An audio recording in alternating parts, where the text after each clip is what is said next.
Hello friends, welcome to Power Electronics. Today we will discuss the three-phase full converter. In previous class we have discussed the three-phase semi-converter. In three-phase semi-converter we have the three thyristors, that is T1, T2 and T3, with diode D1, D2 and D3. But here we can only control the firing angle of the three thyristors. But in case of three-phase full converter, we have six thyristors. We don't have diodes available here. As you can see in this diagram, we have six thyristors. They are arranged according to their firing angle. So if you look at here, we have terminals A, B and C. So also we have the six thyristors and with the load RLE that I have already discussed in the previous class. So if you here look at in three-phase AC to DC converter, we have the firing angle that ranges from 0 to 90 degree. Also, we have three-phase line commutated inverter where the firing angle can be varied from 90 to 180. Also, we have three-phase full converter, that is, it has the regeneration of the power. So, if you look at the circuitry here, at the upper, these all thyristors are positive, and below here all thyristors are negative. So we have done the numbering. The thyristor upper one 1, 3 and 5 is positive and 4, 6, 2 are negative. In the numbering sequence, so we have the purpose is that the sequence gating of the 6 thyristors. So if you look at the alpha equal to 0, the thyristor T1, T2, T3 up to T6, they behave like an diode. At alpha equal to 0, we have thyristor T1 conduct at 30 degree, then it conduct 90s, then it 150. So there is a 60 degree in between each. So at alpha equal to 60 degree, the thyristor conducts at here 90 degree. T1 conducts at 90, T2 150, T3 here 210 and T4 270. So previous was at alpha 0, the firing angle was a thyristor T1 was 30 degree. So 30 plus 60 it is 90. Also 90 plus 60 150, then again the gap is maintained of 60 degree each. So each SCR conducts for 120 degree. If you look at this waveform, you can see the thyristor T1 conducts for 60, then next T2 for 60, then T3, then T4, then T5 and then T6. Between the thyristor 1 and thyristor 3, which is in the upper leg, you can see the thyristor 1 and thyristor T3. They conduct at the 120 degrees. But T1 and T2 and T2 to T3, T3 to T4, it conducts for 60 each. If you look at here, T5 was already conducting and then T6 was conducting, then T1, then T2. How it is conducting, you can see here. I will explain this in detail. So if you look at here the thyristor T1, if it is thyristor T1 is conducting here and current is flowing through this through the load RLE and then through T2 and return to the back path. The load across is AC, then that means that is VAC. So that means T1 and T2 is conducting. So you look at here at the diagram, that means T1 and T2 is conducting. If you look at the start, that means T5 and T6 is conducting. So upper part T is T5, T5 is positive. So that means C upper part is of C terminal upper part is T5, T5 and T6 is conducting. That means this is lower, which lower? Terminal B. That means VCB, that means T5 and T6 is conducting. So you can see here T5 and T6 is conducting. Then T1 and T2. Then again T3 and T4. This is the process by you will check how they are conducting. Also, if you look at here at alpha equal to 60 degree, now previously the alpha equal to 0, the thyristor T1 conducts at 30 degree.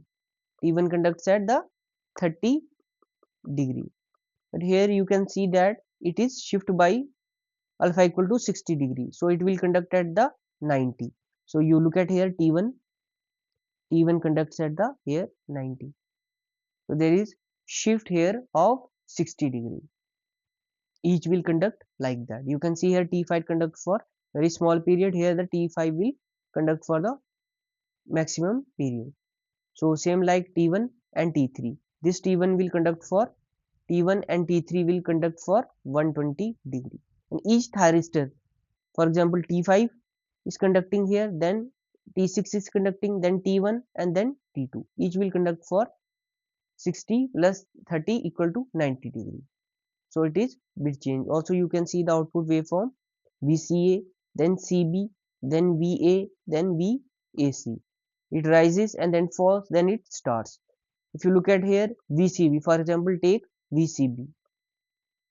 In upper leg, I will erase this first. So you can see that in upper leg you can see here VCB. That means C's upper is T5, C's upper is T5 and then B. Then B is lower. Look at the B. This is the B. B is lower is T6. T5 and T6 is conducting. You can see here T5 and T6 is conducting. Same like you can calculate. So you have understand this basic. Also you can see here the one thing is VMP, that is called as maximum value of phase voltage. So here you can see that how when the T1 is triggered, here in the circuit when the T1 is triggered, this T1 is when triggered, then T5 gets off. T6 were already conducting. When this T1 is triggered, here this one is triggered, T5 stops conducting, and we know that T6 is already conducting. So you can see here the path is, this is the path, this is the path. So voltage across it is VAB. So you look at here T6 were already conducting. T1 is fired, T1 is triggered, T5 gets off. Due to the triggering of T1, T5 gets off. T1 T6 is already conducting. Now you can see here the maximum value 1.5 VMP to 0, as you can see in the diagram. From maximum it reaches to 0. From maximum it reaches to 0. So if you look at the T2, when T2 is on, then the thyristor T2 is on. So what happened? T6 get triggered. T6 were already conducting. Now T6 get commutated, and T1 is already conducting. T2 gets on, it commutated the T6, and T1 is already conducting. You can also see by this graph. Here it is written that T2 is on, so you can see the thyristor T2 is fired. When the thyristor here T2 is fired, this is fired, T2 is fired on, then T6 get commutated. T6, where is T6? Here, this is T6. T6 gets commutated. T2 is fired, then T6 is commutated. Also you can see that T1 was already conducting. So you can see in upper phase this T6 was already conducting. T6 get commutated. T1 was already conducting. T2 was on. Same like process repeats again and again. So फिर positive group SCRs are fired at interval of 120 degree. Negative groups are also fired at the 120 degree, as we can control the firing angle. But SCR for both the groups are fired at interval of 60 degree. For each thyristor, for example T1 and T2, then T3, they are fired at the 60 degree. But T1 and T3 is fired at the 120 degree. Then T3, T5 is conducted at the 120. Then T5 and T1. So this will conduct for 120. Also when two SCRs, one from positive group and other from negative group, must conduct together for the source to energize the load. Thyristor conducts in pair.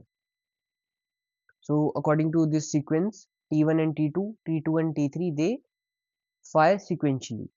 We have to fire it sequentially. alpha equal to 0, the thyristor behaves like a diode. So T1 is on at 60, then the T2 is on at 120 and T3 is on at 180. They can triggered by 60 omega t at 60, 120 and 180.